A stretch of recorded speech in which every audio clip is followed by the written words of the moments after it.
In Grizzlies games, sometimes you just see something you've never seen before. And in this game, there was a retired player who had 4,481 career assists, Joe. And he made an assist from the broadcast. Brevin Knight, Pranica, kind of chipping in and helping the Grizzlies lead them to the 124-122 victory over the San Antonio Spurs. And you had some big performances from the players as well. We're going to talk about all of that right here, right now, coming up on Locked On Grizzlies. You are Locked On Grizzlies, your daily Memphis Grizzlies podcast, part of the Locked On Podcast Network, your team every day.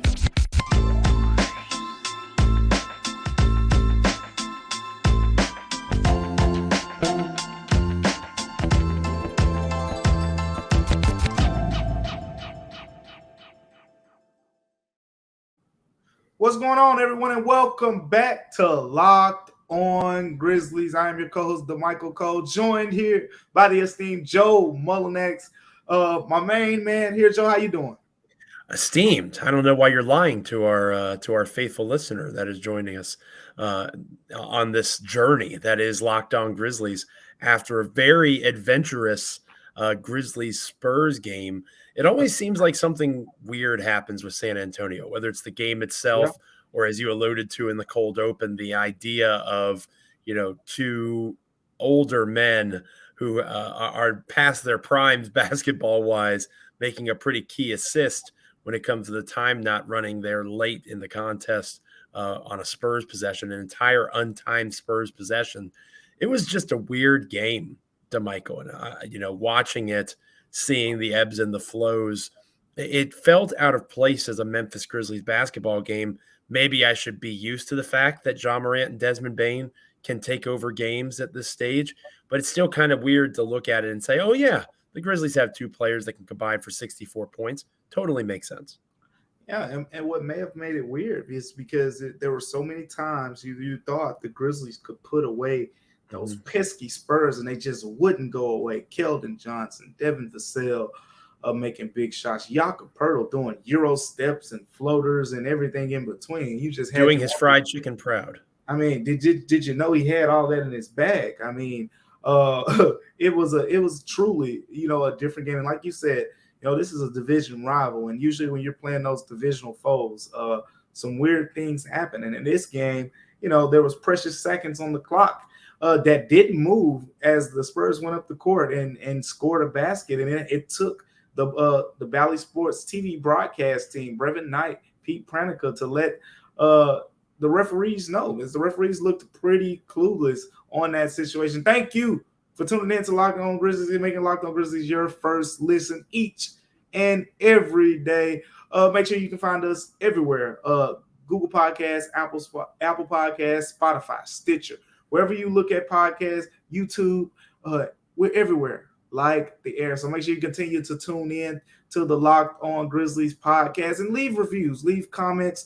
Me and Joe, we watch, and we love to hone in and take the advice of the listeners. So continue to do that for us as well. And we will continue to take your advice here on Locked On Grizzlies. But yeah, Joe, so what was your impressions of that fourth quarter and the end of that game? Because the Grizzlies at the beginning of the fourth quarter, they were down and had a 9-0 run, mainly courtesy of Desmond Bane. He scored, I believe, the last 5 points of that 9-0 run. And the Grizzlies kind of seemed like they were taking control a bit. And then the Spurs came fighting back. And the Spurs actually had a chance to win it going into overtime. Just what were your impressions of that fourth quarter and that overtime period? Pretty surprised, to be honest with you. Surprising stuff, to say the least, in terms of what the team was doing. Maybe I shouldn't be surprised because it's a growing trend with the Grizzlies offense. But as Bane and Morant develop into these legitimate, Morant being a superstar, Bane being a star, an all-star caliber player, and again, Ja is an all-NBA caliber player, a little bit too much give those guys the ball and get out of the way for me. And in fairness to Taylor Jenkins and the rest of the team, they did it in a variety of ways, right? I remember a play where they passed it to Brandon Clark up at the elbow, Bane cuts to the basket off of Clark, hits a tough runner over top of an outstretched Spurs defender. So it's not like it was just all pick and roll isolation. But I worry long term because, again, it's cool to beat the Spurs in overtime on a random Wednesday night. No disrespect to San Antonio. Whenever Greg Popovich is involved, you have to honor that coaching intensity and knowledge of the game. The Spurs are a young, hungry team. That's not who the Grizzlies are going to be competing with in 6 or 7 months, right? The Grizzlies are going to be looking, if they're able to get to the Western Conference Finals, the NBA Finals, they're going to be playing against teams that are going to be able to take away Bane and Morant. So in those key moments, I would like to see moving forward, and again, still early in the season, more variety in the offense. We've talked about that before on this show, and I'm going to continue to talk about it. Folks are going to get tired of it. It's going to be a broken record. The versatility of the offense needs to continue to expand. It's nice to have Bane and Morant be those guys that can be weapons offensively, but they combined for 64 points. The Memphis Grizzlies total scored 124. So do the math, Damichael. More than half of the Memphis Grizzlies scoring output in this game came from 2 players. The next closest was Dillon Brooks at 13 points. That's not sustainable. So I don't mean to be a Debbie Downer on this episode of Locked On Grizzlies on this Thursday, but I do worry that we saw some holes in the Grizzlies offense.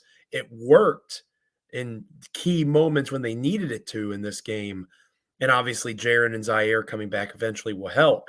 But in the here and now, they need more. I don't know that Bane and Morant can do this night in, night out consistently, especially as the competition gets a little bit tougher. No offense to San Antonio. Yeah. And the good news for the Grizzlies is, soon they could get some help in the form of Jaren Jackson Jr., who will definitely take some of that pressure off. He can be that third option. I think that they're missing, because what you're mainly missing is someone you can throw the ball to who can expose those mismatches when these teams switch these smaller guys on to, the bigger players.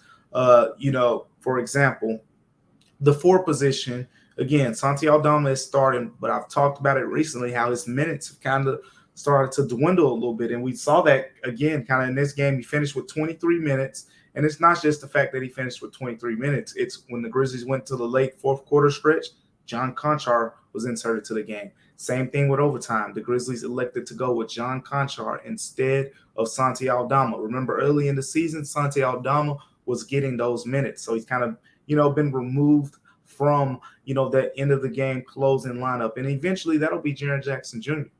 And that's going to be that other option, because when you have John Conchar in the game, for all the great things he does, spacing the floor and rebound, he's mainly just there to, move one defender away from those guys and give those guys more space to operate, from Ja Morant and Desmond Bane. And that's good, because Ja Morant definitely can take advantage of that.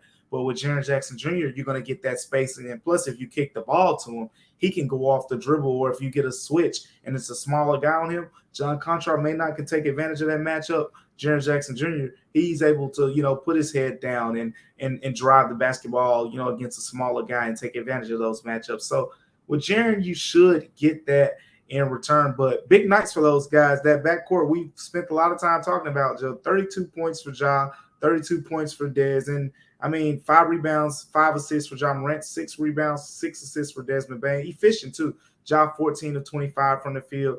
Dez 12 of 23 from the field. And even in the 3-point shooting, they combined to shoot 7 of 15 on 3-pointers. This duo is playing out of their minds right now. It's fun to watch. I think you're going to be able to add Jaren Jackson Jr. to that. And one more thing, Joe. With Steven Adams, you don't get the same offensive production that you're getting from those guys. But Steven Adams, he was back, Joe, and we're going to talk more about that, but he definitely made his impact felt as well. Steven Adams continues to make me look smart in terms of the flowers that I gave him recently for being a very large human being, and of course for being good at basketball as well. Still very much not washed, Steven Adams, but I do want to stress Morant and Bane are tremendous. They're having an awesome start to their season. I think they're both all-stars in this moment here and now. But again, loftier expectations for this Grizzlies team. And I think they would say so themselves. Perhaps you have lofty expectations of your small business if you're listening to this and you're interested in some potential hires. These days, every new potential hire can feel like a high stakes wager for your small business. You want to be 100% certain that you have access to the best qualified candidates available. That's why you have to check out LinkedIn Jobs. LinkedIn Jobs helps find the right people for your team faster and for free. Can't stress enough all the wonderful opportunities and experiences I've had on LinkedIn Jobs. Not just posting opportunities, but also trying to find some. Not currently, I'm very happy in my current spots, but in the past, I've checked out those things.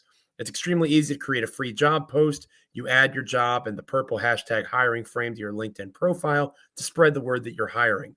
Then simple tools like screening questions make it easy to focus on candidates with just the right skills and experience so you can quickly prioritize who you'd like to interview and hire.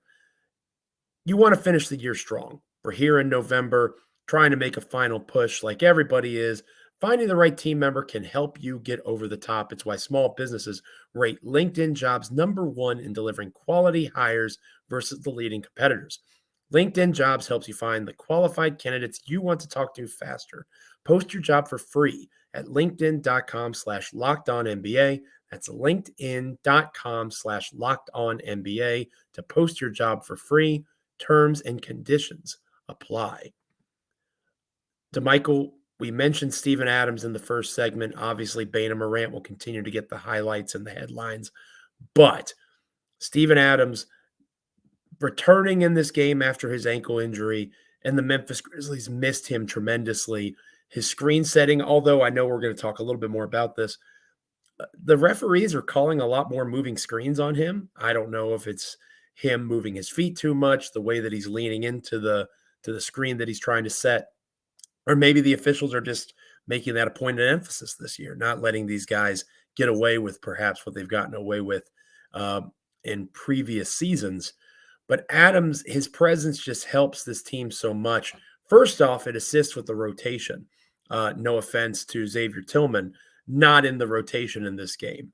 Brandon Clark, Jake LaRavia, Tyus Jones, John Conchar, and Roddy were the ones that got their minutes off the bench. So X goes back to that 11th man kind of role. And Adams is just so strong as a rebounder. 19 rebounds, 10 of them offensive, especially when you're struggling in the turnover margin, which the Grizzlies were in this game, 19 turnovers. To have Steven Adams out there, who had 6 turnovers of his own, talking about those moving screens, to have him out there to gain those extra possessions, to create space for Ja Morant and Desmond Bane to work off of the pick and roll, he does so much so well without commanding shot attempts that would negate some of that in terms of taking away from the weapons that are Morant and Bane at this point. Adams is just a perfect fit for this roster, and we've talked about that time and again. But if you needed further evidence, this game against the Spurs is perfect tape to prove that if you run it back. I mean, the numbers back it up too. You know, you go back to that Celtics game, Grizzlies had 8 offensive rebounds for the entire game. Steven Adams in this one game out offensive rebounded the entire Grizzlies team in that last game. 10 offensive rebounds in this game against the Spurs for Steven Adams. The Grizzlies had 8 offensive rebounds against the Celtics. I mean, there it is. The guy is a complete game changer, you know, with this offensive rebounding. And we saw, even when he doesn't get certain offensive rebounds, the attention that he draws to allow guys like John Conchar to come from the weak side and grab offensive boards, or even when he tips the ball and, you know, they're fighting for a rebound and the ball gets tipped out of bounds by an opposing player, that doesn't go for a rebound. That doesn't count as a rebound for him, but it's another possession, you know, for the Grizzlies. It's all of those little things. He's created so many more possessions. We saw early in the game, he was setting hard screens. He got Desmond Bane freed up for a couple 3-point attempts. He got Desmond Bane freed up for a nice overtime mid-range shot that he made as well. I mean, he was everywhere in this game. And you just saw it. You saw the Steven Adams impact. I think it's a very fair thing to say the Grizzlies would have lost this game without Steven Adams. The Grizzlies need Steven Adams to do the things that he does well. And that includes defensively, right? He is in a position where he's able to take up space. And that sounds like I'm just, calling him big. which he is very large. I've said that time and again.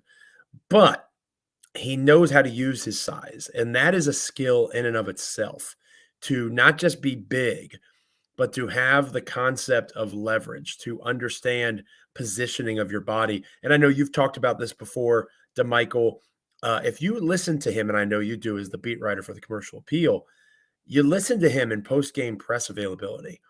If he wants to be a basketball coach when he's done, he most certainly can be. He has some of the highest basketball IQ of any player that I've heard in these media sessions, explaining how their sets work, explaining the philosophy behind the Taylor Jenkins offense and the way that the Grizzlies run sets around Ja Morant and the screen setting that Adams does. He can be joking and talk about how, he's just a big, to use his vernacular, big bastard, things like that, and just how large he is. But at the same time, you have to be able to apply that, having that, whatever gods may be given ability to say, I'm 7 foot tall, just bigger than most of the people on the floor. If you can't take that size and use it in a functional way at an elite manner in the NBA, you're not making millions upon millions of dollars just for being big, right? There's guys that have been out of the NBA now that had their chance that weren't able to take that size and make it functional. Steven Adams has found a perfect fit in Memphis, where his frame is not a liability. The fact that he doesn't shoot threes isn't a liability. He does so many other things well that he emphasizes and amplifies those around him, despite the predictability of his own individual offensive skill set. Yeah, John couldn't say it any better. That was a very nice wrap up on Steven Adams. You're a big Desmond Bane guy over there, but you might have just shown your love for the big Kiwi right there too, John. I like big people. Yeah, that's a fair way to put it. That's a fair way to put it. So takes one to know one. Yeah, exactly. This is a football coach. The football coach out of you talking. That's right now. So Steven Adams. This is who he's been throughout his career. Right. And him doing this with this Grizzlies team. This is a young team, and we talk about it. I think in the NBA, it's a lot of people think just because teams have the most talent, they're supposed to win. But what we've learned, more so in the NBA than other sports, is if you star in your role, those are the teams that win the most. For example, if you have guys who are supposed to be superstars and they be superstars, you will be fine with having a guy who's a great three-point shooter. And as long as he's being a great three-point shooter and a guy who's a great defender, as long as he's being that great defender and a guy who's a great rebounder, as long as he's being a great rebounder around those superstars, that team can be really, really good. Think Allen Iverson when he played and he did the scoring for that, I think it was 2001 76ers team, and they basically put 4 great defenders around him, and those guys just played their role. They defended their butts off, and they said, here you go, AI, give it to us when we're open, and you do the rest. And we've seen some James Harden teams in Houston when they, he did a lot of the scoring, a lot of the playmaking, and guys just tried to make 3-point shots and play defense. A lot of 3-and-D guys, surrounding him. So what makes this Grizzlies team click is they have guys who can star in their roles. Brandon Clark, he's one of the more efficient big men in the NBA. When he comes in, he's not only going to give you instant offense, but he's not going to shoot 4 of 10. He's going to shoot at least 6 of 10, 7 of 10, each night, no matter, he's going to shoot very efficiently from the field. For goodness sake, a couple nights ago, we were talking about the only shot he missed when he shot 7 of 8 was a missed dunk. So, that's Brandon Clark for you. Steven Adams, you're going to get great rebounding, game-changing rebounding, a great screen setter, one of the best screen assist men in the NBA. Desmond Bane, before he kind of catapulted, you go to last season, Desmond Bane, you knew you were going to get great shooting. That's what you needed from him. You needed him to play off of Ja Morant and provide that great shooting. So I think that's what makes this Grizzlies team click. And going more specifically to Steven Adams, he's not a superstar by the meaning of a superstar, but he is a super player for this Grizzlies team. He is essential. He is someone they need. Without him, they look completely different, as we saw against the Celtics. That was a team, if Steven Adams played, they manhandled the Celtics on the board. No ifs, ands about it, in my opinion. Steven Adams doesn't play, the Celtics pretty much draw even with them on the rebounding margin. So, yeah, he's not a superstar, but he's super in his role. He's one of the best in the entire NBA at his role, and that's why he's so important for the Grizzlies. Super Steve-O, right? He's does just so many important things that help teams win basketball games. And it's not always going to be the prettiest work, but it's very important work as the season progresses for the Memphis Grizzlies. Thank you for making Locked On Grizzlies your first listen today. For your next listen, check out the Locked On Sports Today podcast, the biggest stories of the day, plus instant reactions, big game recaps, and the take of the day. It's available on the Odyssey app, YouTube, and wherever you get podcasts. When we come back here on Locked On Grizzlies, we're going to close out the show taking a look at a group who probably needs to step things up a little bit heading into the next Grizzlies contest on Friday night. Chances are, if you watch the game or even if you just looked at the box score, you can guess who we're going to be talking about. But just in case you're curious, hop back with us in our final segment here on Locked On Grizzlies. The reserves, Damichael, the reserves. I killed the lead a little bit there coming out of our break, but not the best night for the bench. You mentioned Brandon Clark. He was efficient, all right, but he only took 2 shots in 15 minutes of play. He was 1 for 2 from the field. Jake LaRavia, 3 for 4 from the field in 17 minutes of play. The only member of the bench that took more than 6 shots was Tyus Jones. He was 4 for 10 in 20 minutes of play. John Conchar played the most of any bench player. Last time I was flying solo, I said I needed more from Conchar in terms of three-point shots.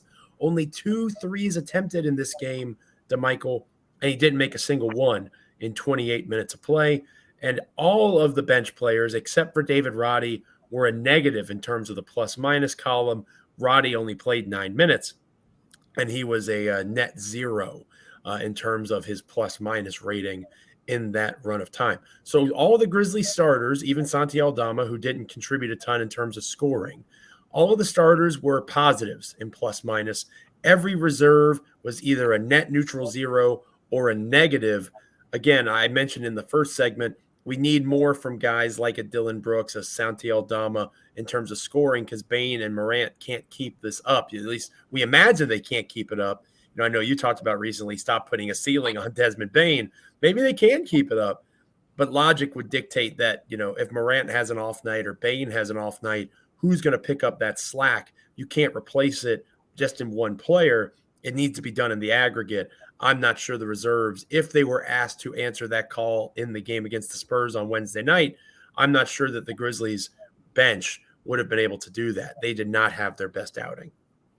They didn't have their best outing. And you know, I think that's what we're learning, you know, about this bench right now because they have a lot of young guys on it. And you know, they're going to be good nights. They're going to be nights where Jake LaRavia is lighting it up from three-point range. And it's like he's playing extended minutes. And they're going to be nights where David Roddy, you know, we've seen him get some extra run, right? A couple times. And in this game, he plays 9 minutes. And, you know, right now it's like who do you rely on, you know, in that bench? Tyus Jones, I mean, even though he was, you know, a negative in this game, he made some really big three-pointers, especially in that first quarter. I thought late in the first quarter, he made some big shots, 3 or 5 from three-point range overall. But I think, you know, what happened with him is later on in the second half is where the bench kind of tailed off. But yeah, you don't have that guy on the bench right now who can create his own shot. And you know, when things, you know, bottle down and things like that, you usually have Desmond Bane, you know, in the game with that group at times. Or you have, you know, Dylan Brooks, you know, or someone like that in the game. Eventually, Zaire Williams will be back, and I think that's someone who can help, you know, in that area. Not exactly, you know, shot creating isn't his just biggest strength at this point of his career, but you've seen Zaire Williams play. You know, he is more than capable of becoming that player, and he's shown glimpses of it. So that's someone who can help in that area eventually, and I think he will. But, yeah, I think this is just what the Grizzlies bench is right now. It's an inconsistent group. You're going to have good games. You're going to have bad games, but you want to be able to rely on that starting unit solely because of that. And that's what happens when you lose, you know, 2 players like DeAnthony Melton and Kyle Anderson. I think DeAnthony Melton, yeah, he had his inconsistencies. We saw him have months where he'd shoot Like, I think last March, he was one of the best 3-point shooters in the NBA. And then you go Right. back to last January, he was one of the worst 3-point shooters in the NBA. So You felt bad for the rim. yeah. And with Kyle Anderson, he was more of the steady guy. I think, you knew you were going to get the great defense from him. You knew you were going to get, good passes and things like that. Maybe not much offensively from a scoring perspective and things like that. But you knew Kyle Anderson was going to make great decisions. And now those guys are gone. I know people have told me, look, we're tired of hearing you talk about those guys. Okay, I'm not trying to talk about those guys. This is about the Grizzlies bench this season. It's just those names just came up. So don't get on me about that. I think Jake LaRavia will be more than capable as the season progresses. And, I mean, he just looks a little bit comfortable. I mean, talking to him, like I said, the other day we were talking in the locker room. He was telling me how, man, in Sacramento, he felt like he was really getting into a groove before he got sick, and that kind of set him back. So give him some time, to work his way back. But, yeah, Joe, at the end of the day, I think this is what they are right now. They're going to be inconsistent. They're still trying to work their guys in. Santi Aldama will be arguably probably become a member of that unit once Jaren Jackson Jr. gets back. Then eventually you'll try to work in Zaire Williams as well, and we'll see how that goes. Tyus force-feeding offense is not a strength of his. Taking 10 shots in 20 minutes of play. You mentioned his three-point shooting, and he did convert 3 out of 5 in the game against the Spurs, but that's not where he thrives, right? He thrives more when the game comes to him in the flow of an offense, when he's able to be a primary facilitator. When he has to force offense for himself, that's not a strength of his game. You're looking at a lot of guys that are outside of their ideal roles. Like, take the Spurs, for example. Doug McDermott has played a lot of NBA basketball. Josh Richardson has played a lot of NBA basketball. Those are 2 veteran players that come off the bench for a young San Antonio team. You just mentioned Jake LaRavia, a rookie. Brandon Clark, obviously a veteran at this stage, but still on his rookie contract like Ja Morant. Tyus Jones is really the only one who you would call a vet in the traditional sense that Memphis has in that reserve spot right now. Once the team is healthy, Zaire Williams, still young, but he is more primed in terms of what he can do talent-wise to help those reserves. Santi Aldama, still young, but again, at least he would be down in terms of theoretical competition going against reserves more than he's going against starting caliber players. Not a perfect science in that way, but I do think you see guys, whether it's outside of their ideal role in a rotation or whether it's outside of their ideal role in production for the team on the offensive end of the floor, all of that will come into better shape over the next few weeks as the team gets healthier and healthier. But we have to keep in mind, if Melton and Anderson were still here, those would be veteran presences coming off of a bench that the Grizzlies currently don't have. I know, they who shall not be named. People will yell at me in the comments. I'm sorry in advance, but we have to keep in mind that the Memphis Grizzlies, despite that, they're 8-4, right? Despite not having Jaren Jackson Jr., despite not having Zaire Williams, despite having to integrate rookies and key rotation minutes. Again, Jake LaRavia played 17 minutes in this game as a rookie coming out of Wake Forest. Not exactly a basketball powerhouse. This isn't Chris Paul's Wake Forest Demon Deacons, right? Like, so we have to keep that perspective. David Roddy, who people are hard on, and I know we'll talk more about Roddy on tomorrow's episode. Folks have been giving Roddy a hard time. He went to Colorado State and was not projected to be a first-round pick. The Grizzlies just really liked Roddy's game, and all these players are going to have opportunities to develop. We talked about it on this episode, on these podcast waves before. Zaire Williams was the worst, literally, statistically, worst rotation player in the National Basketball Association this time last year. His injury happens, as you've talked about with him. He's able to sit to the side, watch the game, develop his mind, develop his body. He comes back and he looks the part of a future key rotation player for the Memphis Grizzlies. We have to be a little more patient and understanding of where this roster is and really be impressed with the fact that despite all of the context I just provided, again, they're 8-4, near the top of the Western Conference. It should only improve as they get healthier.